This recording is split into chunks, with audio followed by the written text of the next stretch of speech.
إن الحمد لله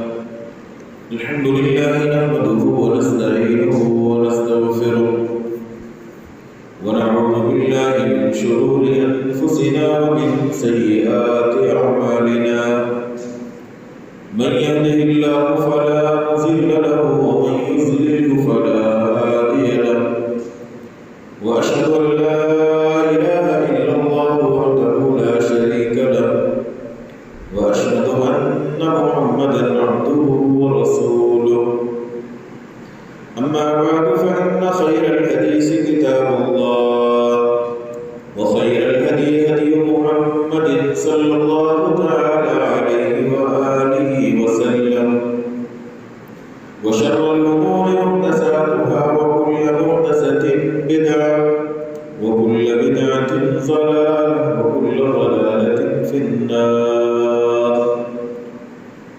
يا أيها الذين آمنوا اتقوا الله حق تقاته ولا تموتن إلا وأنتم مسلمون يا أيها الناس اتقوا ربكم الذي خلقكم من نفس واحدة وخلق منها زوجها وبث منهما رجالا كثيرا ونساء واتقوا الله الذي تساءلون به والأرحام إن الله كان عليكم رقيبا يا أيها الذين آمنوا اتقوا الله وقولوا قولا سديدا يصلح لكم أعمالكم ويغفر لكم ذنوبكم ومن يطع الله ورسوله فقد فاز فوزا عظيما أما بعد فأعوذ بالله السميع العليم من الشيطان الرجيم بسم الله الرحمن الرحيم ومن أضل ممن يدعو من دون الله من لا يستجيب له إلى يوم القيامة وهم عن دعائهم غافلون وإذا حشر الناس كانوا لهم أعداء وكانوا بعبادتهم كافرين وقال تعالى في سورة الرعد له دعوة الحق والذين يدعون من دونه لا يستجيبون لهم بشيء إلا كباسط كفيه إلى الماء ليبلغ فاه وما هو ببالغه وما دعاء الكافرين إلا في ضلال وقال جل ذكره وما يستوي الأعمى والبصير ولا الظلمات ولا النور ولا الظل ولا الحرور وما يستوي الأحياء ولا الأموات إن الله يسمع من يشاء وما أنت بمسمع من في القبور وقال النبي صلى الله تعالى عليه وسلم ليس شيء أكرم على الله من الدعاء أو كما قال صلى الله تعالى عليه وآله وسلم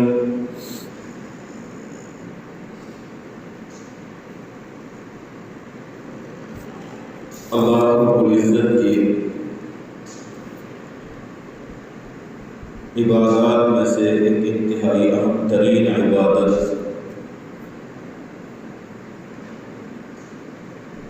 وہ دعا ہے، اللہ رب العزت کو پکارنا ہے، اس کے سامنے استغاثہ و فریاد رکھنا اور کرنا ہے۔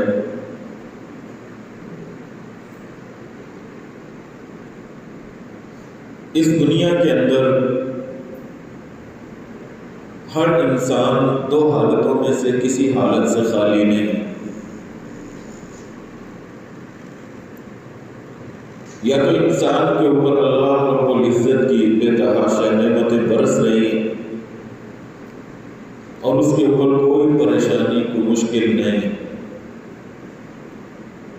یا پھر اس انسان کے اوپر اللہ رب العزت کی نعمتوں کے ساتھ ساتھ کچھ پریشانیاں، کچھ دکھ درد، کچھ تکالیف وہ اس کی زندگی کا حصہ ہے۔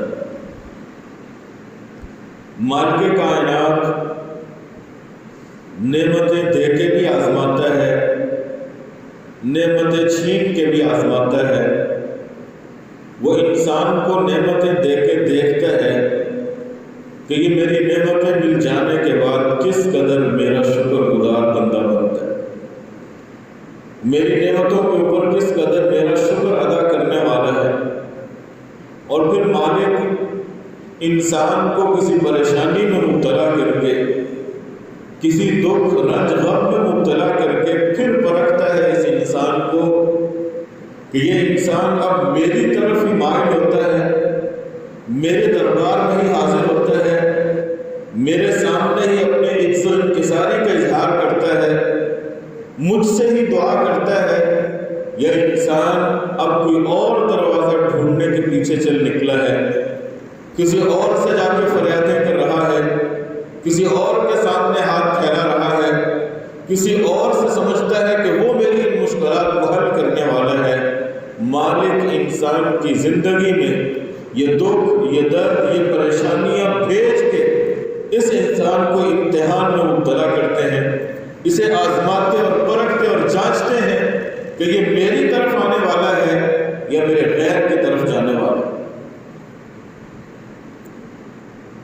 اللہ رب العزت کی جانب آنا انسان کا اور اللہ کے سامنے ہی اپنی عاجزی اور انکساری کا اظہار کرنا، اللہ رب العزت سے اپنی مشکلات کے حل کا مداوع طلب کرنا، یہی انبیاء علیہ السلام کا شعار تھا، ان کی زندگی تھی، ان کی ساری سیرتیں اسی چیز سے معمور اور بڑی پڑی کہ جب بھی ان کے اوپر کوئی مشکل، کوئی پریشانی آئی تو انہوں نے غیر کی طرف نہیں دیکھا۔ انبیاء علیہ السلام اللہ کی جانب پلٹے، اللہ رب العزت کی جانب آئے، اللہ سے دعا کی۔ اسی لیے تو قرآن کہتا ہے وَمَنْ أَضَلُّ مِمَّنْ يَدْعُو مِن دُونِ اللَّهِ مَن لَّا يَسْتَجِيبُ لَهُ إِلَى يَوْمِ الْقِيَامَةِ وَهُمْ عَن دُعَائِهِمْ غَافِلُونَ۔ اس انسان سے بڑھ کے بڑا گمراہ اور کون ہو سکتا ہے کہ جو اللہ کو چھوڑ دے، غیر اللہ کے سامنے جا کے ہاتھ پھیلانا شروع کر دے، اللہ کی جانب نہیں آتا کہ جو مالک اس انسان کے اوپر اس کی پیدائش سے لے کے اس کی موت تک ہر لمحے اس کے اوپر اپنی نعمتیں نچھاور کرنے والا ہے، اگر کسی لمحے اس نے آزمائش اور امتحان کے اندر ڈال کے اس انسان کو کسی پریشانی میں مبتلا کیا ہے اور محض یہ دیکھنے کے لیے کہ یہ بندہ میری عبادت دعا کرتا ہے یا نہیں، میرے سامنے جھکتا ہے یا نہیں، مجھ سے مانگتا ہے یا نہیں، اگر انسان اللہ کے سامنے چلا آتا ہے مالک بڑا خوش ہوتا ہے، بڑا خوش ہوتا ہے۔ رسول اللہ صلی اللہ علیہ وسلم فرماتے ہیں لیس شیء اکرم علی اللہ من الدعاء، اللہ رب العزت کے سب سے عزت والی شے یہ ہے کہ انسان اپنے ہاتھ اللہ کے سامنے اٹھا لے، انسان اللہ کے سامنے روئے، گڑ گڑائے، اپنی ضروریات اللہ کے سامنے پیش کرے۔ آپ صلی اللہ علیہ وسلم نے فرمایا اللہ کے ہاں سب سے عزت والی بات یہ، اس سے بڑھ کے عزت والا اور کوئی مقام نہیں۔ اور سب سے بڑا گمراہ انسان کون ہے؟ ممن یدعو من دون اللہ، مصیبت پہنچی تو اللہ کی جانب نہیں آیا، پریشانی دکھ درد آیا تو اللہ رب العزت کو نہیں پکارا بلکہ غیروں کی جانب چل نکلا، اوروں کے حضور حاضر ہو گیا۔ وہ لوگ جنہیں اپنی حالت کا علم نہیں، جو اپنے حال سے بیگانہ، جو اپنی ذات پہ کنٹرول نہیں رکھنے والے، جنہیں اپنی ذات کے اوپر قوت اور اختیار تک نہیں، جو زمین بوس ہو چکے ہیں، زمین کے پیٹ میں اتر چکے ہیں، مر کے مٹی ہو چکے ہیں، ایسے لوگوں کے پیچھے چل نکلتے۔ فرمایا ومن اضل ممن یدعو من دون اللہ، اس انسان سے بڑھ کے اور کون بڑا گمراہ ہو سکتا کہ جو اللہ کے غیر کو پکارتا ہے، من لا یستجیب لہ الی یوم القیامہ، کہ جو لوگ قیامت تک ان لوگوں کی فریاد کو پورا نہیں کر سکتے، ان لوگوں کو جواب نہیں دے سکتے، بالفرض اس مانگنے والے کو، اس غیر اللہ سے دعا کرنے والے کو اللہ قیامت تک زندگی دے دے اور قیامت تک کھڑا ہو کے وہاں گڑ گڑاتا رہے، روتا رہے، آہو زاری کرتا رہے، اس کو پکارتا رہے، قیامت آ سکتی ہے، لیکن مالک کہتے ہیں وہ قبر میں پڑا، وہ زمین کے اندر پڑا ہوا انسان اس کی جواب پہ اس کی دعا کے اوپر لبیک نہیں کہہ سکتا۔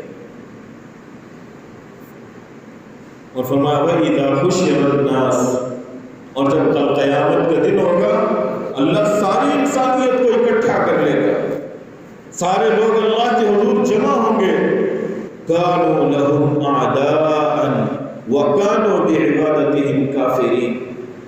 سورہ احقاف کی آیات اللہ تعالیٰ کہتے ہیں جب ساری انسانیت جمع ہوگی، لوگ اللہ کے حضور حاضر ہوں گے، یہ غیر اللہ کو پکارنے والے بھی اور جن لوگوں کو یہ پکارتے رہے وہ بھی اللہ کے حضور حاضر ہوں گے۔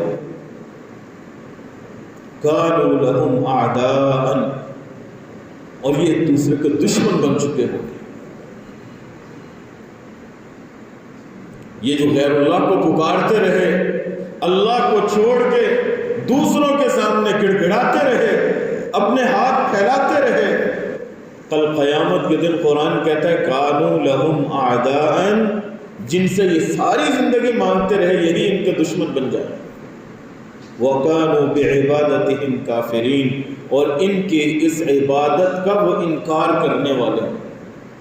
دیکھو عبادت کون سے ذکر کی اللہ تعالیٰ نے پچھلی آیت کے اندر، وَمَنْ أَضَلُّ مِمَّنْ يَدْعُو مِن دُونِ اللَّهِ، جس چیز کو ہم آج عبادت تصور ہی نہیں کرتے، مانگتا ہی تو ہے، اس نے جا کے وہاں فریاد ہی تو کیا، وہ کون سا جھک گیا، اس نے کون سا وہاں سجدہ کر لیا ہے؟ نہیں میرے بھائی، دعا اللہ رب العزت کی عبادات میں سے انتہائی اہم ترین عبادت۔ وقال ربکم ادعونی استجب لکم، تمہارا رب کہتا ہے تم مجھ سے مانگو، میں تمہاری دعا کو قبول کروں۔ ان الذین یستکبرون عن عبادتی، یہاں اللہ تعالیٰ نے یہ نہیں کہا عن دعائی، ان الذین یستکبرون عن عبادتی، وہ لوگ جو میرے سامنے ہاتھ پھیلانے سے تکبر کرتے ہیں، اعراض کرتے ہیں، اپنے آپ کو بڑا سمجھتے ہیں کہ میں اللہ کے سامنے ہاتھ اٹھاؤں، یہ کیسے ہو سکتا؟ انسان انسانوں کے سامنے ہاتھ پھیلاتا پھرتا ہے، مرے ہوئے لوگوں کے سامنے ہاتھ پھیلاتا پھرتا ہے، درختوں، حجر شجر، وہاں کسی نے جھنڈا گاڑ دیا، اس جھنڈے کے نیچے کھڑا ہو کے دعا مانگ رہا ہے، لیکن مالک کے سامنے آنے سے کتراتا ہے۔ کیا کہا؟ ان الذین یستکبرون عن عبادتی، وہ لوگ جو میری عبادت کرنے سے تکبر کرتے ہیں، مجھ سے مانگنے سے تکبر کرتے ہیں، مجھ سے مانگتے ہوئے انہیں شرم آتی ہے، اوروں کے سامنے ساری ساری رات کھڑے رہتے ہیں، لیکن میرے سامنے آتے ہوئے ان کے دل میں نخوت، تکبر، غرور آ جاتا ہے۔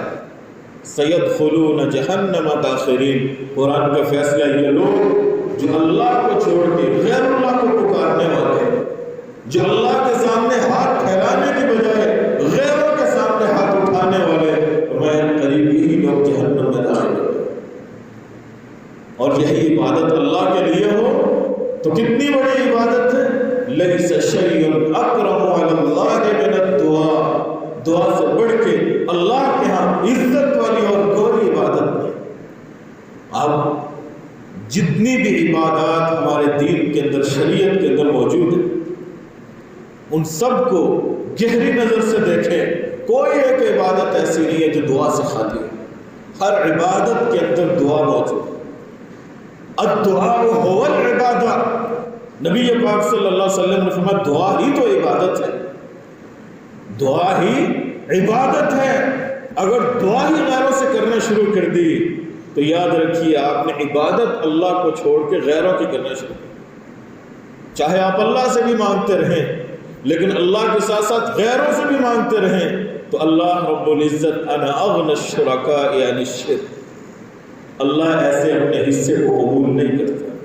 ترکتہ وشرکہ، اللہ کہتے ہیں میں اسے بھی چھوڑ دیتا ہوں، اس نے جو غیر اللہ سے مانگا اور اس کے سامنے فریاد کی میں اسے بھی چھوڑ دیتا ہوں۔ مجھے ایسے کسی چیز کی ضرورت نہیں ہے کہ جس دعا کے اندر مجھے بھی رکھا گیا، مجھ سے بھی مانگا گیا، غیر سے بھی مانگا گیا، مجھ سے بھی فریاد کی گئی، کسی اور کے سامنے بھی۔ ایک ہے ما تحت الاسباب، آپ انسان زندہ ہے اس سے تعاون کی درخواست کرتے ہیں، ایک وہ جو مر چکا ہے، ایک وہ شے جو جمادات میں سے پتھر ہے، حجر ہے، شجر ہے، وہ جھنڈے ہیں، وہ درخت ہیں، لوگوں نے کھمبوں کو پیر بنایا ہوا ہے، کہیں پہ ٹریکٹر پھنسا ہوا ہے، وہ ٹریکٹر لوگوں کا معبود بنا ہوا ہے، اس ٹریکٹر کے سامنے جا کے ہاتھ پھیلا رہا۔ ایسی ایسی جاہل دنیا۔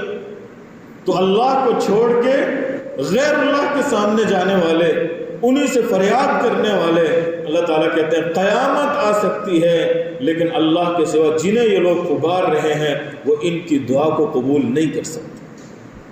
مشکلات، پریشانیاں، مصائب انسان کی زندگی کا حصہ ہیں، آتے رہے ہیں، چاہے وہ انبیاء ہی کیوں نہ ہو۔ حضرات انبیاء علیہ السلام، بلکہ ان کے اوپر تو رسول اکرم صلی اللہ علیہ وسلم کے اس فرمان کے مطابق اشد البلاء الانبیاء ثم الامثل فالامثل، سب سے کڑا امتحان اللہ اپنے انبیاء کا لیتا ہے۔ سب سے بڑی پریشانیاں اور سب سے بڑے امتحانات وہ انبیاء علیہ السلام پہ آتے رہے ہیں، لیکن کسی ایک نبی کی بات، کسی ایک نبی کی دعا دیکھو اور مجھے بھی دکھاؤ کہ کہاں اس نے کہا ہو غیر اللہ کے سامنے، کسی اور کے سامنے ہاتھ پھیلائے ہوں، کسی اور سے دعا کی ہو، اللہ کو چھوڑا۔ سیدنا آدم علیہ السلام سے لے کے نبی پاک صلی اللہ علیہ وسلم کی زندگی تک دیکھیں، آدم علیہ السلام سے کوتاہی ہوئی، اللہ رب العزت نے جنتی لباس اتروا دیا۔ طفقا یخصفان علیہما من ورق الجنہ، کتنی پریشانی کہ جنت کے اندر اللہ جنت کے لباس کو اتروا لے، میاں بیوی اور تیسرا کوئی نہیں اس مقام پہ، لیکن اس کے باوجود اتنی شرم، اتنی حیا کہ سیدنا آدم علیہ السلام درختوں کی طرف بھاگ پڑے۔ طفقا یخصفان علیہما من ورق الجنہ، جنت کے درختوں کے پتے پھاڑ رہے ہیں، اتار رہے ہیں، اپنے وجود کو ڈھانپ رہے ہیں۔ غلطی کا احساس ہوا تو کیا کہا؟ ربنا ظلمنا انفسنا وان لم تغفر لنا وترحمنا لنکونن من الخاسرین، مالک کوتاہی ہو گئی ہے، معاف کرنے پہ کوئی ذات قادر ہے تو فقط تو ہے، تیرے سوا کوئی۔ جد الانبیاء ابراہیم علیہ السلام کی جانب دیکھیے، کتنے کتنے امتحانات کے اندر آزمائے گئے، لیکن ابراہیم علیہ السلام نے کسی اور کے سامنے جا کے دعا نہیں کی، اپنے والد حضرت آدم علیہ السلام کی طرف رخ نہیں کیا، اللہ رب العزت کے حضور آہوزاری کی ہے۔ سیدنا ابراہیم علیہ السلام کو حکم ملا ہجرت کرنے کا، اپنا گھر چھوڑ کے، اپنے والدین چھوڑ کے، اپنا علاقہ چھوڑ کے ہجرت پہ نکلے۔ راستے میں ایک ظالم بادشاہ کے پاس سے گزر ہوا، ظالم بادشاہ کسی خاتون کو دیکھتے ہیں اسے بلوا لیتے ہیں۔ آج حضرت ابراہیم علیہ السلام اپنی بیوی سارہ کے ساتھ جا رہے ہیں، ظالم کو خبر ملی ایک خاتون اور ایک آدمی یہاں سے گزر رہے ہیں، بلوا لیا، سیدنا ابراہیم علیہ السلام کو بلایا، یہ واپس آئے، آپ کہتے ہیں اپنی اس جو تیرے ساتھ خاتون ہے اسے پیش کرو، اسے میرے ہاں بھیجو۔ اب دوسرا حل بھی کوئی نہیں دکھائی دے رہا تھا۔ سیدنا ابراہیم علیہ السلام نے اپنی بیوی سارہ کو کہا سارہ جاؤ، اور جب پوچھے تو کہنا میرا بھائی ہے وہ، اللہ کی قسم اس دھرتی کے اوپر تیرے میرے سوا اور کوئی بھی مسلمان نہیں ہے، انما المؤمنون اخوہ کے تحت اخوت ایمانی ہمارے درمیان موجود ہے، تو میری بہن کی طرح ہے، تو اسے کہنا وہ میرا بھائی، میرے شوہر نے سنا ہے کہ جب وہ سنتا ہے کہ بیوی اپنے شوہر کے ساتھ جا رہی ہے وہ اس سے زیادتی کرتی، حضرت ابراہیم علیہ السلام یہ بات کہہ کے سارہ کو بادشاہ کے دربار بھیجتے ہیں اور خود مالک کے دربار میں کھڑے ہو جاتے ہیں، خود اللہ کے دربار میں کھڑے ہو جاتے ہیں۔ بخاری کی روایت ہے فقام فصلى، ابراہیم علیہ السلام اللہ رب العزت سے تعلق قائم کر لیتے ہیں، نماز پڑھنا شروع کر دیتے ہیں۔ ادھر سارا کو بھیجا، ادھر نماز شروع کر دی، ادھر اللہ رب العزت سے دعا کرنا شروع کر دی۔ مالک آج تک اپنی عزتوں کی حفاظت کی ہے، مالک آج بھی ہماری عزتوں کی لاج رکھنا۔ سیدہ سارہ وہاں پہنچی، جب دیکھا کہ ظالم انسان برائی کا ارادہ کر رہا ہے، حدیث کے اندر آتا ہے قامت فتوضأت فقامت فتصلی، یہ اللہ کی بندی اٹھی، وضو کیا اور اللہ کے لیے نماز پڑھنا شروع کر دی، اور نماز پڑھتے ہوئے اللہ سے دعا کی، اے اللہ تو جانتا ہے آمنت برسولک، تو نے ایک رسول بھیجا ہے جسے ابراہیم کہتے ہیں، اے اللہ میں اس ابراہیم کے اوپر ایمان لے آئی ہوں، اس ابراہیم کو اپنا رسول تسلیم کر لیا ہے میں نے، فلا تسلط علی الکافر، اے اللہ ساری زندگی اپنی عزت کی حفاظت کی، ساری زندگی اپنی عزت کی حفاظت کی ہے، مولا آج اس کافر کے ساتھ پالا پڑ گیا ہے، فلا تسلط علی، اس سے کوئی بچانے والی ذات ہے فقط تیری ذات ہے، مولا آج مجھے اس سے بچا، آج اس ظالم کافر کو میرے وجود پہ مسلط نہ کر۔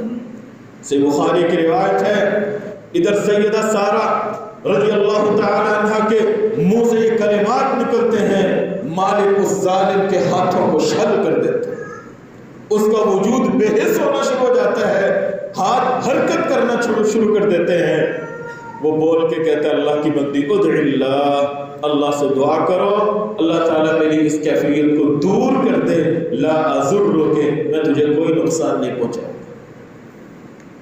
سیدہ سارہ علیہ السلام رضی اللہ عنہ اللہ تعالیٰ کے ہاں دعا کر دیا، اللہ فلا تمت ہو، اس ظالم کو مارنا نہ، اے اللہ اگر یہی مر گیا لوگ میرے پیچھے پڑ جائیں گے کہ یہ خاتون ہمارے بادشاہ کو قتل کرائے، اللہ اسے سبق سکھا لیکن اسے مارنا۔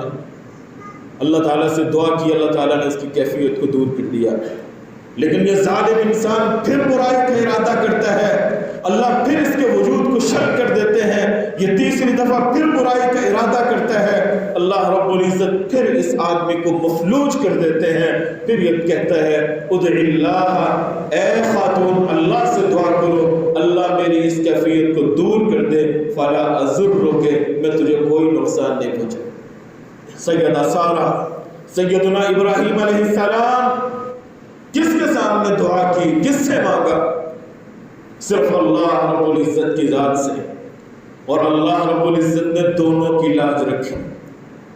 سیدہ سارہ علیہ السلام دعا کرتی ہیں، اللہ رب العزت اس ظالم کے جسم کو جو مفلوج ہو چکا تھا درست کر دیتے، اور یہ آدمی پہچان گیا، اس حد تک پہچان گیا کہ واقعی اللہ کے نیک لوگ ہیں، اللہ کے نیک بندے ہیں، اپنے خادموں کو کہتے جاؤ میری بیٹی ہاجر کو لے کے آؤ، جسے عام طور پہ ہاجرہ کہا جاتا ہے، یہ اس ظالم بادشاہ کی بیٹی تھی، اس ہاجر کو لے کے آؤ، وَأَخْدَمَهَا هَاجَرَ، انہوں نے اللہ کے سامنے عزت و انکساری کی، مالک نے اس حد تک دعا کو قبول کیا کہ اپنی عزت بھی سلامت لے کے آئے، اور ساتھ ہی اللہ رب العزت نے خدمت گزار کے طور پہ سیدہ ہاجرہ رضی اللہ تعالیٰ عنہ بھی دے۔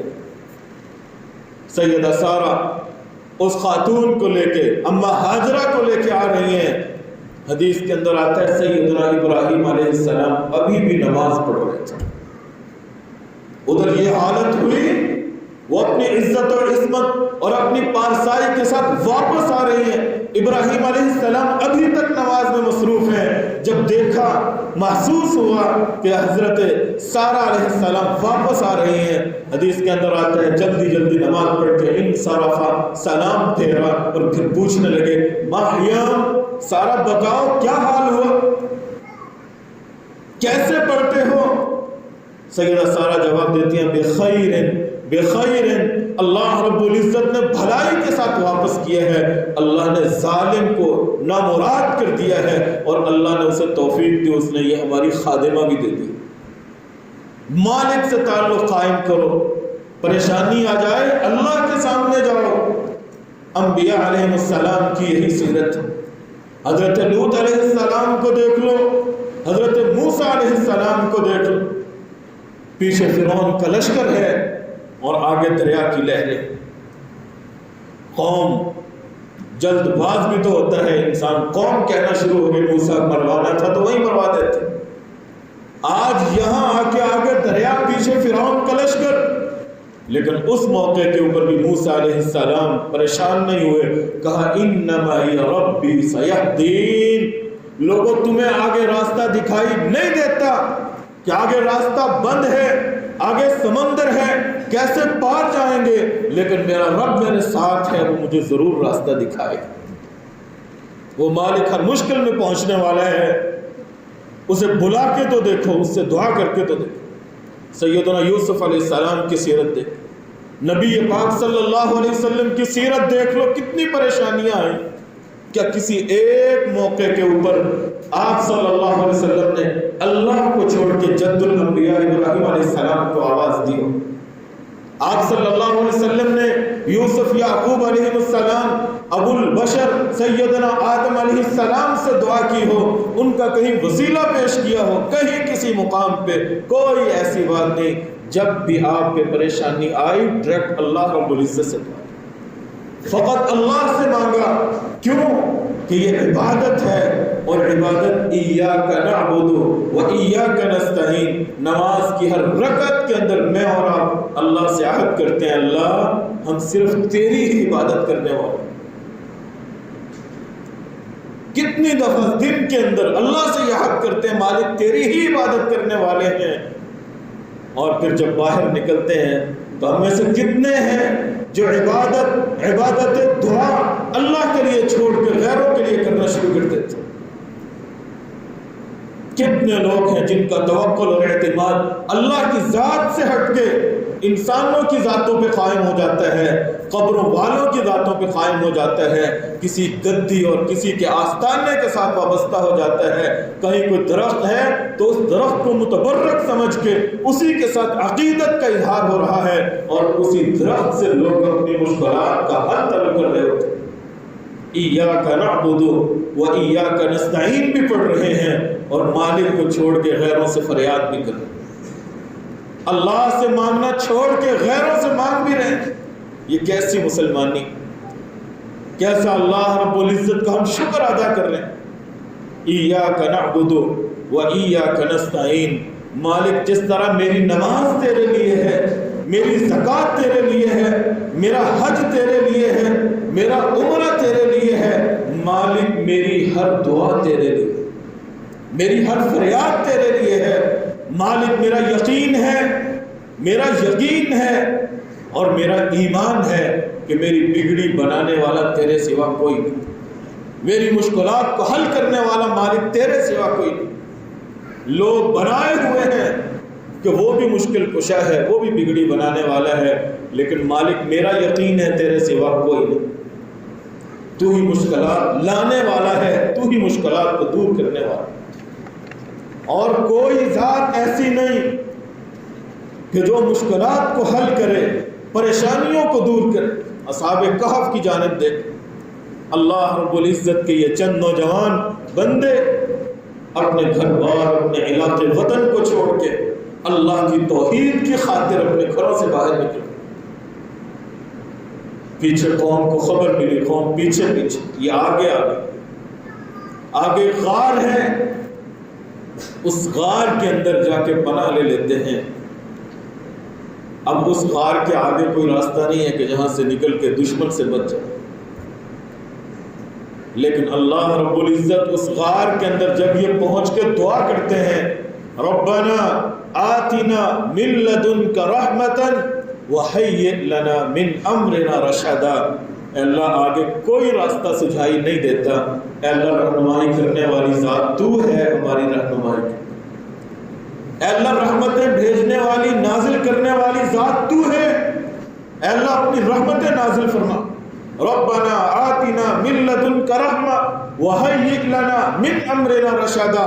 جہاں تک ہماری رسائی تھی ہم قوم سے بچ کے نکلے ہیں، مالک آگے بچانا تیرا کام ہے۔ آگے پہاڑ ہے، راستہ بند ہے، کوئی طریق، راستہ، سڑک نہیں ہے، لیکن مالک اس مقام پہ بھی اپنے بندوں کو لا کے سلا کے پیچھے والی قوم عین ان کے اوپر کھڑی کر کے بھی کہتا ہے کہ اگر مالک بچانے پہ آئے دشمن سر پہ بھی کھڑا رہے وہ اللہ کے بندوں کو کوئی نقصان نہیں پہنچا سکتا. فَضَرَبْنَا عَلَىٰ آذَانِهِمْ فِي الْكَهْفِ سِنِينَ عَدَدًا. ماں اپنے بچے کو تھپکیاں دے دے کے سلاتی ہے. مالک کہتا ہے فَضَرَبْنَا عَلَىٰ آذَانِهِمْ فِي الْكَهْفِ. ہم نے اپنے نیک بندوں کے کانوں کے اوپر تھپکیاں دے دے کے سلا دی اور 300 سال سے بھی زیادہ عرصہ سوئے. یہ مالک کا کرم ہے کہ جب اس مالک کے سامنے گڑ گڑائے, اسی کے سامنے آہوزاری کی, اسی سے دعا کی تو مالک نے یہ نتیجہ بھی دیا. آج لوگ علی رضی اللہ تعالی عنہ انہی کو مشکل کشا سمجھنے والے, انہی کو پکارنے والے, حالانکہ علی رضی اللہ تعالی عنہ کی زندگی دیکھ لیں, آپ ان کی سیرت دیکھ لیں, کس قدر پریشانیوں سے بھری ہوئی, کس قدر مصائب ان کی زندگی کے اندر آنے والے.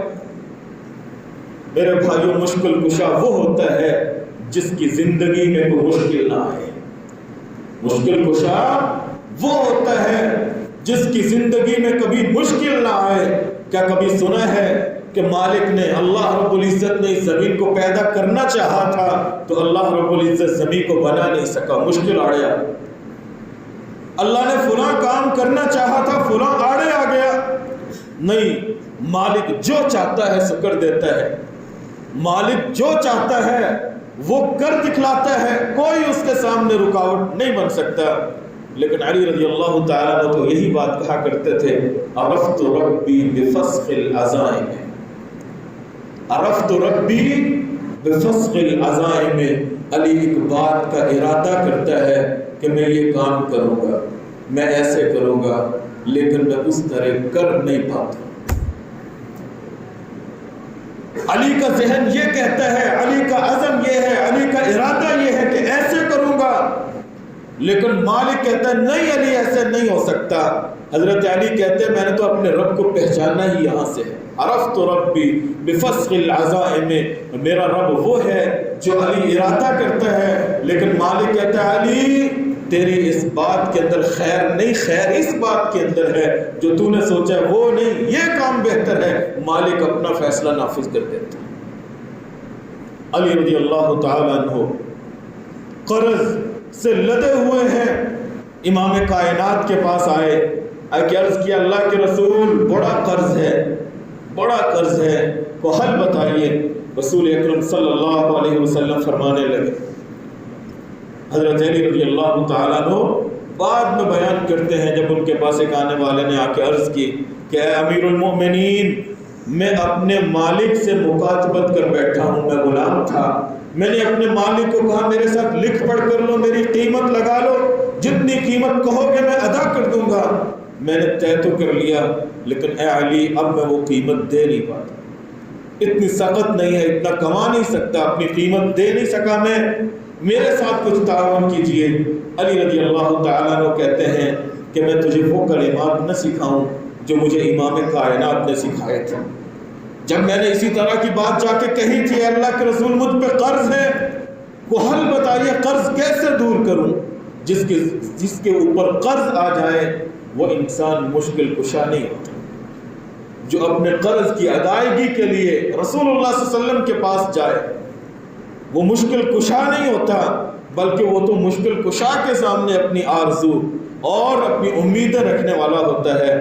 رسول اکرم صلی اللہ علیہ وسلم نے جو کلمات مجھے سکھائے تھے اللہ کے بندے میں وہ تجھے نہ سکھاتا. اور پھر حضرت علی رضی اللہ تعالیٰ عنہ کہتے ہیں لو کان علیک مثل جبل سیر دنانیرا اد اللہ عنک, اگر تیرے اوپر جبل سیر, جبل طے کے برابر بھی دینار ہو, سونا قرض ہو, اللہ رب العزت تیرا سارا قرض دور کر دے. وہ غلام کہتا ہے امیر المؤمنین مجھے بتائیے. حضرت علی کہنے لگے مجھے رسول اللہ صلی اللہ علیہ وسلم نے یہ دعا سکھائی تھی, علی یہ دعا یاد کر لو, مالک سے اپنا تعلق قائم کر لو, مالک تیرے قرض کو دور کر دے گا. اللہم اکفنی بحلالک, اللہم اکفنی بحلالک, اے اللہ مجھے حلال روزی اللہ جتنا دے حلال کا دے اور اسی کے اندر میرے لیے کفایت ہو. وَأَغْنِنِي بِفَضْلِكَ، اور اے اللہ مجھے حرام سے بچا کے رکھنا، حلال کے اوپر مجھے قانع کر دینا. وَأَغْنِنِي بِفَضْلِكَ، اور اپنے فضل سے مجھے غنی کر دینا. اللہم اکفنی بحلالک عن حرامک، اے اللہ حرام سے بچا کے حلال کے اوپر ہی مجھے قانع کر دینا. اور اغننی بفضلک، اپنے فضل سے مجھے غنی کر دینا. عمن سواک، اللہ جتنے بھی تیرے سوا کوئی انسان ہے، کوئی جن ہے، کوئی جمادات ہیں، کوئی نباتات ہیں، علی کی امیدیں کسی اور سے وابستہ نہ ہوں، فقط تجھ سے. وَأَغْنِنِي بِفَضْلِكَ عَمَّن سِوَاكَ، اے اللہ اپنے سوا ہر ذات سے مجھے غنی کر دے. اے اللہ مجھے کسی کے سامنے نہ جانا پڑے، اے اللہ بس اپنے سے مجھے تعلق قائم کرنے کی توفیق دے دے، میں ہاتھ پھیلاؤں تجھ سے. علی رضی اللہ تعالیٰ عنہ کو میدان بدر جنگ ہوئی، مال غنیمت حاصل ہوا. علی رضی اللہ تعالیٰ عنہ کے حصے میں ایک اونٹنی آئی، اور پھر جب مال غنیمت تقسیم ہوا، آپ صلی اللہ علیہ وسلم کو اور اہل بیت کو جو خمس 5واں حصہ ملا تھا، آپ صلی اللہ علیہ وسلم نے اس میں سے ایک اور اونٹنی حضرت علی کو دی. حضرت علی رضی اللہ تعالیٰ عنہ کے پاس 2 اونٹنی، ابھی شادی نہیں ہوئی. سے بخاری کی روایت ہے، حضرت علی رضی اللہ تعالیٰ عنہ اپنی شادی کے بارے میں سوچ رہے. ایک دن ایک بنو قینقاع کا آدمی تھا، اس سے پروگرام بنا لیا کہ مل کے چلتے ہیں، اپنے ان دونوں اونٹنیوں کو لے جاتے ہیں اور اذخر گھاس کاٹتے ہیں، وہ گھاس لے کے آئیں گے اور مدینے میں سوناروں کو فروخت کریں گے، اور جو قیمت ملے گی چلو میں حضرت فاطمہ سے شادی کے وقت اس کا ولیمہ کرتا ہوں. یہ سوچ ہے حضرت علی رضی اللہ تعالیٰ. حضرت علی رضی اللہ تعالیٰ نے پروگرام بنایا، اس ساتھی کو کہا، وہ بھی آ گیا. یہ ابھی رسیاں چادریں ڈھونڈ رہے ہیں اور اونٹنیاں ایک انصاری بھائی کے دروازے پہ بٹھا دی ہیں. حضرت حمزہ رضی اللہ تعالیٰ وہ اندر بیٹھے ہوئے، حضرت حمزہ اندر بیٹھے ہوئے ہیں، اور ابھی تک شراب کی حرمت کا حکم نازل نہیں ہوا، شراب حلال تھی. حضرت حمزہ رضی اللہ تعالیٰ نے شراب پی، حرمت اس کے بعد جا کے نازل ہوتی. شراب پی. ادھر ایک خاتون تھی جس خاتون نے بھڑکایا حضرت حمزہ کو کہ الا یا شرف النوا، کہ باہر موٹی تازی اونٹنیاں کھڑی ہیں، اب شراب تو پی لی ہے، گوشت کا بھی انتظام کرو، موٹی تازی اونٹنیاں ہیں. حضرت حمزہ رضی اللہ تعالیٰ نے چھری پکڑی، باہر نکلے، ان اونٹنیوں کی گوہانوں کو کاٹا، ان کے پیٹوں کو چاک کیا، جگر کو نکالا. حضرت علی رضی اللہ تعالیٰ عنہ کہتے ہیں جب میں واپس آیا رسیاں سنبھال کے چادریں لے کے، میں کیا دیکھتا ہوں کہ میری دونوں اونٹنیاں تو ذبح ہو، دونوں اونٹنیاں ذبح ہوئی پڑی ہیں. کہتے ہیں فلم املک علی نفسی، فلم املک علی نفسی، کہتے ہیں مجھے اپنی ذات پہ کنٹرول نہ رہا، میری آنکھوں سے آنسو نکل آئے. علی تیری ساری دنیا لٹ گئی، تیرے پاس 2 اونٹنیاں تھی، تیری دونوں اونٹنیاں ہی حضرت حمزہ نے قربان کر دی. میں روتے ہوئے رسول اللہ صلی اللہ علیہ وسلم کی خدمت عرض کرنے کا مقصد یہ ہے کہ علی رضی اللہ تعالیٰ نے تو اپنے وجود کے اوپر بھی اختیار نہیں رکھتا. جس دن ملک الموت آیا ہوگا کیا حضرت علی رضی اللہ تعالیٰ نے ان کے ہاتھ کو روک لیا؟ نہیں. حضرت حسن و حسین کی زندگیاں کون تھا کہ جس نے زہر دی حضرت حسن کو، تو کیا حضرت حسن نے اس زہر کے اوپر قابو پا لیا؟ میدان کربلا میں نواسہ رسول سیدنا حسین رضی اللہ تعالیٰ عنہ شہادت کے جام کو پی لیتے ہیں، کیا وہ اپنے وجود کے اوپر قادر تھے؟ جواب یہی ہے نہیں. کوئی انسان اپنے وجود کے اوپر قادر نہیں چل جائے کہ دوسروں کی فریادیں سنے اور ان کے مسائل کو حل کرنا شروع کرے. تو میرے بھائیوں، اللہ رب العزت کی عبادات میں سے اہم ترین عبادت الدعا، کہ مالک کے سامنے ہی انسان فریاد کرے، اسی کے سامنے اپنی آرزو اور اپنی تمنا رکھے اور سمجھے کہ یہ بھی عبادت ہے، اور عبادت غیر اللہ کے لیے نہیں ہوا کرتی. اللہ رب العزت کی ذات سے ہٹ کے کسی اور کے اوپر توکل اعتماد کرنے والا نہ. یہ کڑے، یہ چھلے، یہ دھاگے، رسول اکرم صلی اللہ علیہ وسلم کے پاس لوگ بیعت کرنے کے لیے آئے، 9 لوگوں کا قافلہ، 9 افراد۔ آپ صلی اللہ علیہ وسلم نے 8 لوگوں سے بیعت کر لی۔ جب 9ویں کی باری آئی آپ نے فرمایا میں اس سے بیعت نہیں کروں۔ کیوں؟ علیہ تمیمۃ، کہ اس نے اپنے گلے کے اندر گھونگا لٹکایا ہوا ہے، کہ اس نے اپنے گلے کے اندر منکا لٹکایا ہوا ہے، کہ جس کے اوپر اس کا توکل ہے، اعتماد ہے کہ یہ میری مشکلات کو حل کرنے والا ہے، یہ میری مصیبتیں دور کرنے والا ہے۔ رسول اکرم صلی اللہ علیہ وسلم نے اس بندے سے بیعت تک نہیں کی۔ آپ صلی اللہ علیہ وسلم نے ایک ساتھی کے ہاتھ کے اندر زرد رنگ کا کڑا اور چھلا دیکھا۔ آپ صلی اللہ علیہ وسلم پوچھتے ہیں ما حاضہ، یہ کیا ہے؟ عرض کرنے لگے اللہ کے رسول من الواہنۃ، میں کمزوری کا، ضعف کا شکار ہو جاتا ہوں اور اسے پہن لیتا ہوں، اور اسے پہننے کی وجہ سے مجھے قوت مل جاتی ہے۔ رسول اللہ صلی اللہ علیہ وسلم نے کیا فرمایا؟ انزعھا عنک، اپنے اس کڑے کو، اس چھلے کو پھینک دو، فلا تزیدک الا وہنا، جس کے بارے میں تیرا یقین ہے کہ یہ تجھے طاقت اور قوت دیتا ہے، یہ طاقت اور قوت نہیں دیتا، یہ تیری کمزوری کے اندر اور اضافہ کرنے والا ہے، اس چیز کو چھوڑ دے اور ترک دے۔ سیدنا عبداللہ ابن مسعود رضی اللہ تعالیٰ عنہ اپنے گھر آئے، اپنے گھر تشریف لاتے تھے تو پہلے دروازہ بجاتے تھے، گھر والوں کو آگاہ کرتے تھے۔ آج آئے، آواز دی، گھر آئے، اپنی چارپائی پہ بیٹھے۔ ان کی بیوی زینب کہتی ہیں کہ ہماری چارپائی اونچی تھی، میرے پاس خاتون آتی تھی جو دم درود کیا کرتی تھی اور دھاگا پڑھ کے اس نے مجھے دیا تھا۔ حضرت عبداللہ ابن مسعود میری چارپائی کے پاس آ کے میرے قریب بیٹھے، انہیں میرے وجود کے اوپر محسوس ہوا کہ کوئی چیز، پوچھنے لگے یہ کیا ہے؟ میں نے کہا خیط رقی لی فیہا او کما قالت، کہ یہ دھاگا ہے جس دھاگے کے اوپر دم کیا گیا ہے۔ حضرت عبداللہ ابن مسعود رضی اللہ تعالیٰ عنہ نے جب یہ سنا فوراً اس دھاگے کو توڑا اور اسے پھینک کے کہتے ہیں ان آل عبداللہ لاغنیاء عن ھذا الشرک، عبداللہ کا خاندان اس شرک سے بے نیاز۔ عبداللہ کا خاندان دھاگوں کے اوپر تکیہ کرنے والا نہیں، عبداللہ کا خاندان اللہ کی ذات پہ توکل کرنے والا ہے۔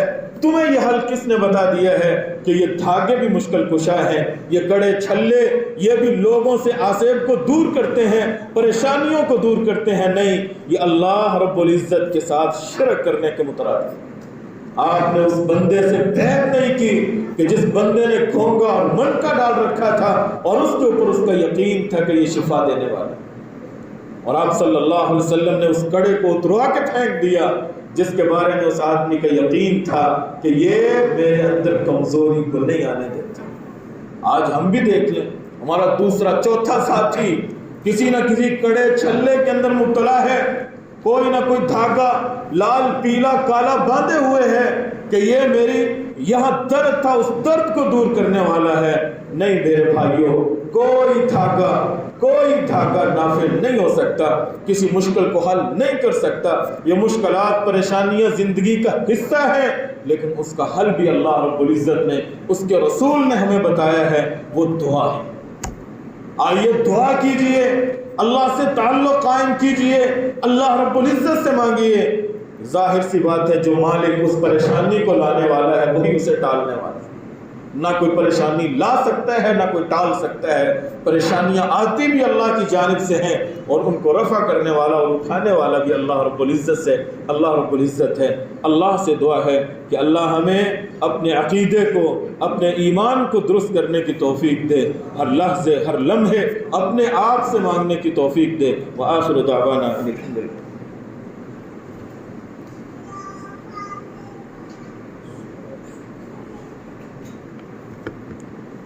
ان الحمد للہ۔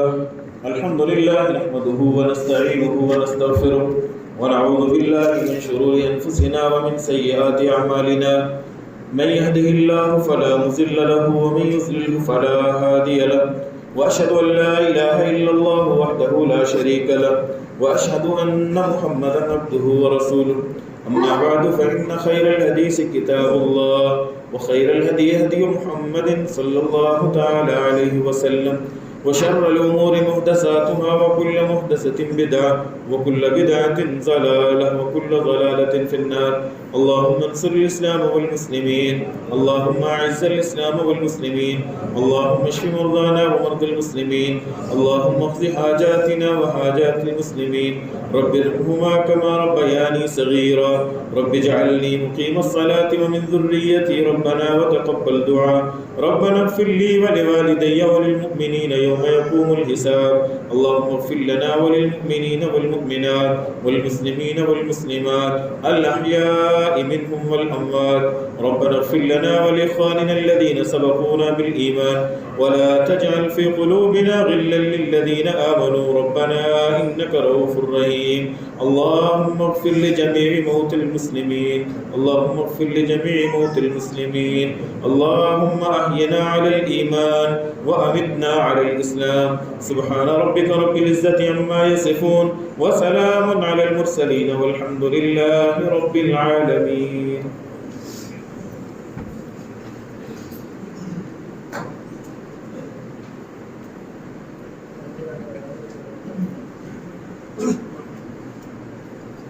الله أكبر الله أكبر.